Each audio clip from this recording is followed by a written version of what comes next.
Dr. Denson Paul Pollard is a force of nature. The omnipresent trombonist with the Metropolitan Opera Orchestra is also an esteemed professor of music at Indiana University and has occupied prominent positions with orchestras on 3 continents. His successful career is all the more astonishing given his humble roots growing up in rural Georgia, where he never had a formal lesson and wasn't even aware that playing the trombone in an orchestra was a profession he could pursue. If I can go from the way I grew up in the place that I grew up to playing in Carnegie Hall, it is possible for it to happen for anybody because the two worlds could not be further apart. You're listening to Speaking Soundly, the podcast that explores the art of artistry. I'm your host, David Krause, principal trumpet of the Metropolitan Opera. As a musician in New York City, I get to perform with some of the world's greatest artists every night. During each episode, you'll hear me speak with these inspiring performers as we lift the veil on talent to hear about their process and the personal journey that led them to the stage. Just after you joined the orchestra, we were walking together from Lincoln Center to go play a concert at Carnegie Hall. And you stopped and you said in your thick Georgia accent, "I can't believe I'm crossing 57th Street to go play at Carnegie Hall." Do you remember this? I do remember. It was a profound moment for me playing my first concert in Carnegie Hall and realizing I was crossing over streets and entering a building that the giants of our industry had played in before me. And it's something that I don't take for granted to this moment. I'm a member of the Metropolitan Opera Orchestra, maybe one of the greatest and most storied arts organizations in the world. And I get to do this for my living. I get to provide for my family and get to play some of the greatest works of art that have ever been created here in New York City. And you said that was your first time playing Carnegie Hall. It was my first time to be in Carnegie Hall when we rehearsed there. What was that like, not only walking into Carnegie Hall the first time, but playing on the stage for the first time? It was incredible. The sound is wonderful. Visually, it's a stunning venue. And I'm a person that loves history. I'm aware of history of, if I go to a new place, I generally try to read up a little bit about what's happened there. And, you know, I was completely aware of the incredible history of that space, and getting to be there and play there was amazing. My children would go to sleep every night with Glenn Gould playing the Goldberg Variations. And I was very aware that Glenn Gould would practice on the stage of Carnegie Hall. And I think he recorded the Goldberg Variations twice off the stage of Carnegie Hall. I was completely aware of all of that. So being there for the first time, rehearsing and then performing, I understood. So maybe I shouldn't have made fun of you when you were crossing the 7th Street. No, it was a, I won't say it wasn't a little bit, the way that musicians in New York City relate to each other, the way New Yorkers relate to each other. It took me a little while to kind of understand that dynamic. You know, I'll have to say my first reaction was to punch people in the face occasionally. But I figured out how people interact and what that energy is like. And so no, it's if it doesn't kill you, it makes you stronger. And it was all in good fun. Yeah, and it remains. I know if you didn't like me, you wouldn't have picked at me a little bit. That's true. You're an outlier in our profession.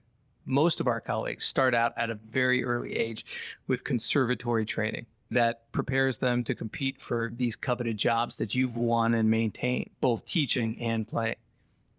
Instead, you began your musical education at Jacksonville State University in Alabama, never having heard an orchestra before. You didn't even know that playing an orchestra was a viable vocation. How do you go from there to where you are now? That's all correct. I grew up in rural Georgia. Early in my life, I played a lot of sports. I played baseball every summer. I grew up playing football. Didn't quite make it to high school sports because I just got to the point where they were just bigger, faster, stronger than I was. Fortunately for me, I had also been coaxed into a music trial day at my junior high school. And I had no connection to the music world. And I was hesitant. I resisted, but I went in, and it was actually a person in different corners of the room with all of the different musical instruments. And then you could try it. I saw the trombone and I thought, wow, this is really cool. I can make this glissy sound that's very unique to my instrument. And And I joined band, thankfully, because once the physical part of my life was slowed while everybody else was getting faster and stronger, I started to focus on music and band. I applied for one school and wanted to do one thing. I just wanted to be a band director. That's, I thought, you know what? I want Not to be an orchestral musician, not a performer, a band director. I was not even aware that was a profession. It had never entered my mind that is something that I could do. And let me also add to that, I had no lessons, no trombone lessons until I was a freshman in college. Nothing about orchestra. Opera? Are you kidding? No way. I didn't even know what opera was, So the little school in my area that everybody attended if they wanted to be a music educator was Jacksonville State University. And so again, one school with one ambition. I'm going to do that. So I got a great education there. My first trombone teacher, who's still alive, his name is Jim Roberts. He put on a record of the Chicago Symphony Orchestra playing pictures at an exhibition. And it just blew my mind. I asked him, what is this? And he told me this is the Chicago Symphony Orchestra. This is a very famous piece, and this is an orchestra. And I was like, wow, I want to do that. This was the day that I started to realize what orchestra was and what this life was about. Did you grow up with classical music in the house? Zero classical music. I grew up with a lot of 70s and 80s pop music, the Eagles, Linda Ronstadt, and country music. I'm from Georgia, and that's kind of a staple. If I can go from the way I grew up in the place that I grew up to playing in Carnegie Hall, it is possible for it to happen for anybody because the two worlds could not be further apart. That just reminds me, the other day when we were in the car together, you said, I shouldn't be here. I shouldn't be doing what I'm doing. What do you mean by that? Well, I just don't know of anyone else that has the path of becoming a band director first, achieving a terminal degree in academia. I got a doctorate along the way. I was on the road for 2 years. It was an Andrew Lloyd Webber show. We were at a different city each week with a whole bunch of lifelong road musicians. The whole band was comprised of those kind of people except for me. And again, it was a complete accident that, Yeah, how did you fall into that? And this was after college, after your undergrad? This was in between my master's degree and my doctorate. Okay. So with one semester left, my student teaching semester for the music ed degree, I had this wild idea. I saw that there was an audition in Iowa, of all places, for bass and tenor trombone in what was then the Cedar Rapids Symphony. So I thought, hey, I could drive to Iowa and take 2 auditions on the 2 instruments that I play, and we'll just see what happens. It'd be kind of fun to do that. So I had a 1980 Toyota Celica with like 175,000 miles on it, and I just drove to Iowa. In your busted out car. Driving with no money. And I'm telling you, I had only enough money to get there with gas, maybe a little bit to eat. I didn't have money for a hotel. I would pull into used car parking lots and sleep in my car. Made my car kind of fit in with the other used cars. That's smart. I drove there and played that audition, and I was the name that they had selected for bass. And the conductor didn't trust the process. He thought, there's been some mistake. Maybe there was a name mix up or something like that, because there were some other people at this audition that they assumed were going to win. And so Not the guy sleeping in his car in a used parking lot. Not that guy. Yeah. So they made me come out and play my whole audition again. And the conductors said, well, I guess we got to give him the job. And so they gave me the job. I moved to Iowa. I did my student teaching there. And I thought, hey, I'll just do a master's degree as well, because the University of Iowa was just right down the road. And then after that master's degree, that is when I wound up going on the road for a couple of years, 1995 to 1997. When I was on the road, we were in a different city each week. We flew on Mondays and we played shows Tuesday through Sunday. And in every city, I would call up the union, if they had a union, and say, who are the trombone players in town? I would just cold call people and say, hey, I'm Paul Pollard. I'm in town with a show. Could I have a lesson? I was just trying to meet as many people as possible and just try to experience as much as possible. Were most people cool with that? Or did you get a lot of... There was a very wide range of reaction. Because back then you couldn't text somebody or email. These are phone calls. There was a wide range of reaction to someone calling them up like that, all the way from, yeah, I'll give you a lesson. It'll be a couple $100, all the way to, you must be young. I got that several times. Some older player would say, you're a young guy, aren't you? And I was like, well, yeah, I guess so. But I met so many people, and that was a formative time for sure. We've been working together for a long time now. So I know you as this really talented, fantastic musician and trombone player, but I know where it comes from because you were often the first person there warming up and practicing. In fact, for a while, every time I would come in, you were already on your second hour of practice before the morning rehearsal. You described your parents as blue-collar people that instill a work ethic in you. Is that where that comes from? Absolutely. My father woke up every morning at 4 a.m. to go to work, and my mother was very hardworking. And I would say built into the Southern mentality is this idea of working hard. And I don't necessarily agree with this idea at this point in my life, having seen a few things and having a better understanding of the way the world works. But in the South, people truly believe you can do anything you want to do if you just work hard enough. That is a mantra. And I truly believe that. It was naive. I know that now. I know the world is not necessarily like that. But I thought, I'm behind. I got started late in this game. And I don't play as well as other people. I don't have as much experience as other people. But in my mind, I thought if I just outwork everyone else, I'll eventually catch up. It's always been like that. Even when I was an undergrad, even when I was at that music ed major, it would be me and the custodian would show up to the school of music, the guy that opened up the door. I just had this mentality. I've got to work hard. I want to do a good job. And for me, doing a good job means making sure that I have effective practice every day. And so I'm really committed to doing that. As you were developing on the trombone, what were the major roadblocks that were in the way? Your biggest obstacles? You know, when you show up to a place that is an artistic place with a deep Southern accent, there are assumptions that are made about you. And I'm aware of that. It may not necessarily be true.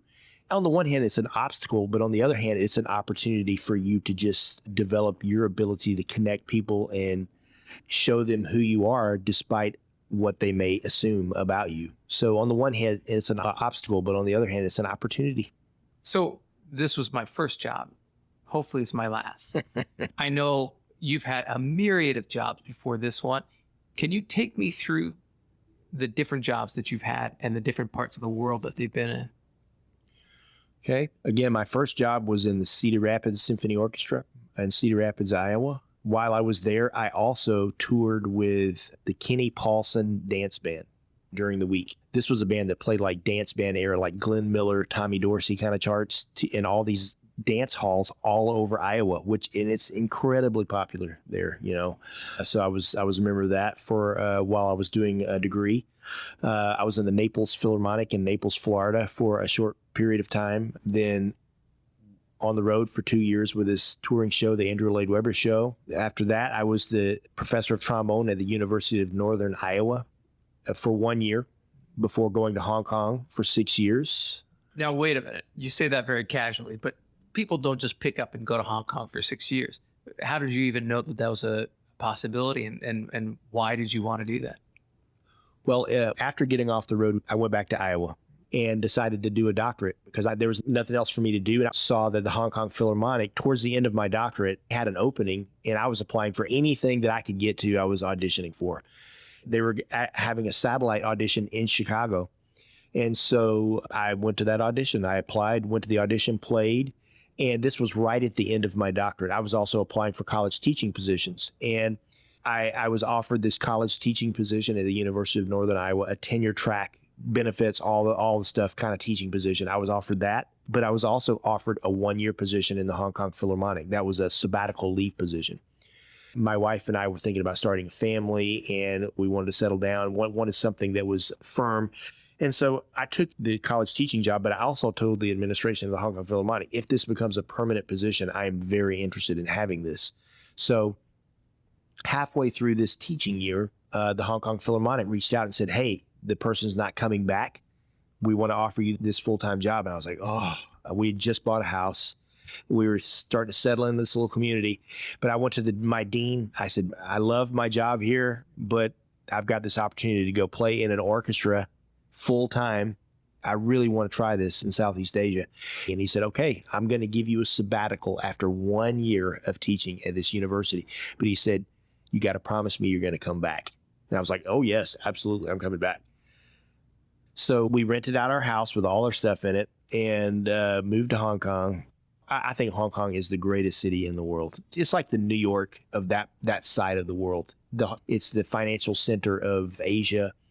So there are people from all over the world there. Every kind of food you want to eat. It's got a great infrastructure. The trains, the buses are really clean and efficient. Free healthcare. It's really beautiful. The skyline is really beautiful. Victoria Harbor is incredible.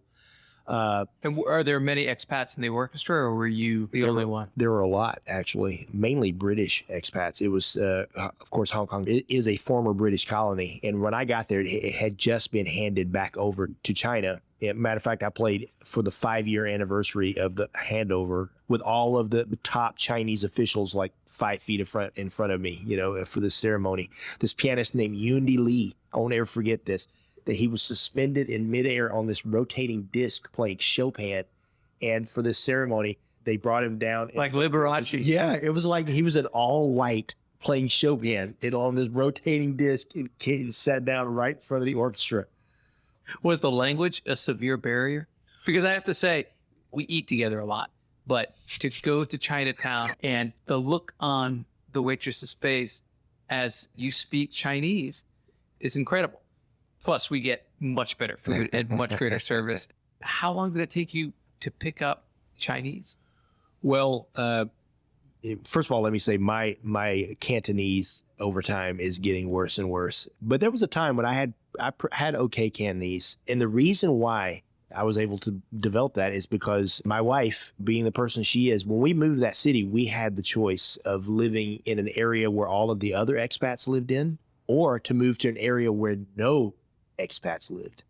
And that's what we did. We moved to an area called Sha Tin in Hong Kong and lived in a building where we were, I would go, if I didn't have to go down to the main city, and I'd go days, weeks without seeing another non-Chinese person. And so that basically going out to restaurants, going to the grocery store, playing basketball every day. I learned the numbers playing basketball. You got to call out the score. I learned the numbers doing that. Learned the food going out to restaurants. From nothing. You hadn't studied Chinese before going. I had connections to Chinese culture before getting to Hong Kong. My first job as a 15-year-old kid growing up in Georgia, I worked in a Chinese restaurant. I started as the busboy, then waited on tables, and eventually cooked in a Chinese restaurant. And got to know, I practically lived with a family there at the restaurant. I worked there a lot. So that was kind of a connection to Chinese culture. When I was doing my master's degree at University of Iowa, I had 2 Hong Kong Chinese roommates. Got to know them really well.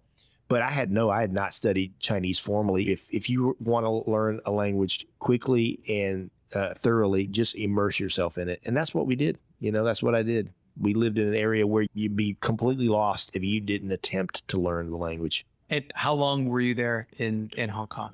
We were there for 6 years. Both of my children were born there. My wife had an incredible job teaching at an international school. Did you imagine just staying there indefinitely? I did not think I was going to leave. Yeah. I was perfectly happy. Again, I was sitting in the orchestra. There was a guy in the orchestra who I'd known in Chicago. He was the timpanist of the Hong Kong Philharmonic. And one day he comes up to me and he said, I saw that the New York Philharmonic and the Met have openings for bass trombone. And I was like, wow, that's incredible. When is that ever going to happen? I was happy in Hong Kong, but I thought, I got to do this.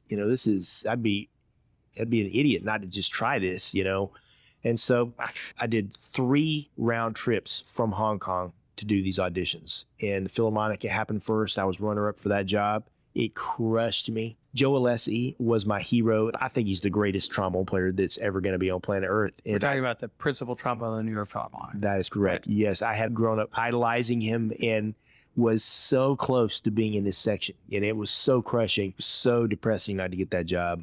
So I went back and I told my wife, I I don't want to take another audition. We're happy. Let's just do this. Let's just stay here. And she wouldn't let me. She said, I want you to take this one last audition. You've got to do it.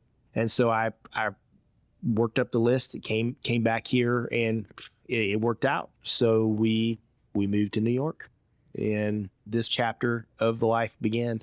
So your kids are born in Hong Kong, and they're what, toddlers by the time you moved back? A little older. My son was 2. My daughter was 4.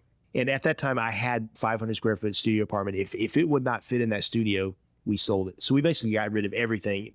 I had the custom made triple queen bunk bed. My wife and I were on the bottom on the floor. My daughter was right above us on the second level, and my son was at the top. It was great. They were young enough that it was workable. You talk about all these experiences with your family and the great things that they've seen and the educations that they've had. How does it make you feel that you were able to make that happen playing the trombone? I never lose sight of the fact that my life is happening the way it is because I play the trombone and I try to do my best at it. It's amazing, isn't it? I think it's amazing too. Yeah, absolutely. We're sitting in your studio apartment in New York City. Your family's in Indiana. You're a full professor at Indiana University. You commute back and forth from Indiana, where your family is living in your house, to New York, sometimes 4 times a week. Give me an idea of your commute to work. I'll wake up at 4 o'clock in the morning. I'm on the road to the airport by 4:30. There's a 5:45 flight. It's about an hour and 15-minute flight from Indianapolis to Newark. So I'm on the ground by the latest 7:30. I'm in this area by 8:30. I usually come here, make breakfast, and have a cup of coffee before I go over and warm up for rehearsal. That's a typical commute here. I sleep really well on airplanes. At this point, I've trained myself. As soon as I get on the airplane, I just put on my noise-canceling headphones and I just go to sleep. So would you say it's somewhat easier than when you were living in New Jersey, dealing with the traffic coming in? It is so much easier. It is so much easier. People that have not done the daily commute in from New Jersey to New York, the torture of having to deal with traffic and the uncertainty and aggressive drivers and people that are late and the potholes and the weather and the different functions that happen in Manhattan, if the UN's in session, all that stuff, man, it is just, there's so much to just think about. And that in and of itself makes you exhausted. My trip from Indiana is easy compared to that. I can sleep in the car on the way to the airport. I can sleep on the flight. I can sleep on the train. It's all way easier. But I'm very organized, and that's how I do it. You have roughly 18 trombone students. A lot of them hopefully will go on to be musicians. A lot of them won't. A lot of them are going to be faced with the same audition situation that you were faced with and carving out a career for them. Yet we see what the number of openings are, and it's just not enough nearly to sustain the numbers of kids that are going out for this. How do you reconcile that in a real way with your students? That's a great question, and it is definitely something that I struggled with teaching. I taught at Juilliard for, I think, 6 years before moving to Indiana, and it was something I struggled with teaching at a music conservatory where a person is only being taught how to play in an orchestra, basically, with a little bit of chamber music, but nothing beyond that.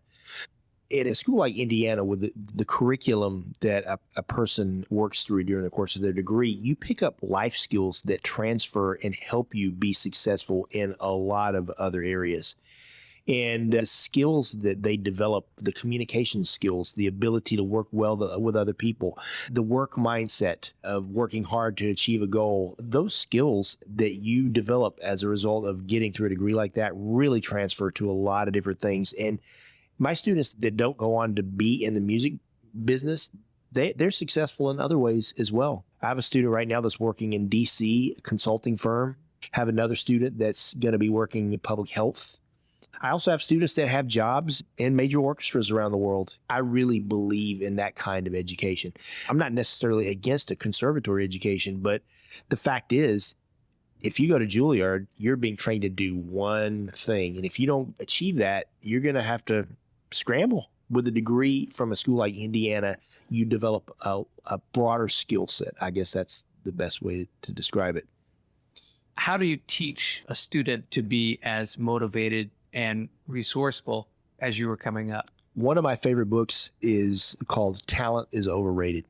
And the premise for this book is basically what we've been talking about, which is that a person that has a moderate level of ability that works super hard most of the time will out-achieve someone that has incredible talent for a variety of reasons. A huge one being that someone that is super talented lacks the ability to work through problems oftentimes. And when they encounter a problem or something that's difficult, they more often than not just quit and give up. But somebody that has moderate talent, works hard, develops the grit to work through a problem. And in this book, the author talks about the fact that social scientists have not figured out how to motivate people. Where does motivation come from? They really have not figured that out, and I haven't either.